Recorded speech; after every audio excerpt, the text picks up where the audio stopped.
आंगना बहारत हमरे छूटी गे बढ़निया ससुगरी आवे लगली ना।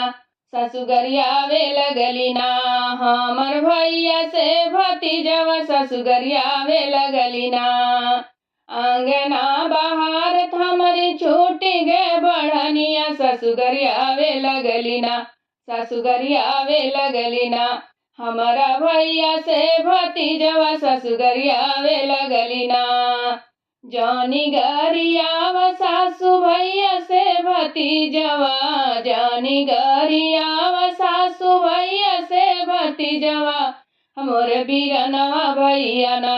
मोरे बीरनवा भैया ना हऊँ मम्मी के दुलरुआ हमर बीरनवा भैया ना। हमें मम्मी के दुलरुआ मोरे बीरनवा भैया ना। आंगना बहारत हमारी छूटी गे बढ़निया ससुगरी आवे लगली ना। ससुगरी आवे लगली ना हमर भैया से भतीजवा ससुगरी आवे लगली ना।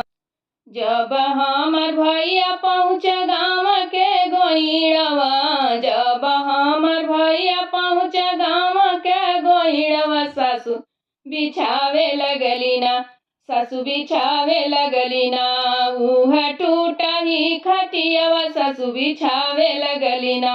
उह टूटा ही खटियावा सासु बिछावे लगली ना। जानी हो बिछावा सासु टूट ही खटियावा जानी हो बिछावा सासु टूट ही खटियावा हमर बीरनवा भैया ना। हमर बीरनवा भैया ना हऊँ सोफा के बैठवैया हमर बीरनवा भैया ना। हऊँ सोफा के बैठवैया मोर बीरनवा भैया ना। आंगना बहारत हमारी छूटी गे बढ़निया ससुगरी आवे लगली ना।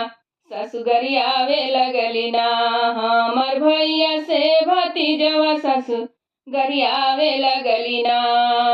जब मोरे भैया अइला गाँव के गोइड़वा जब मोरे भैया अइला गाँव के गोइड़वा सासु देवे लगली ना।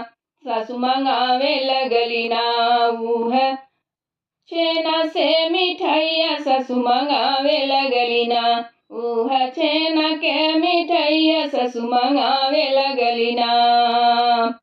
जानी तू मंगाव सासु छेना के मिठाइया जानी तू मंगाव सासु छेना के मिठाइया मोर बीरनवा भैया ना।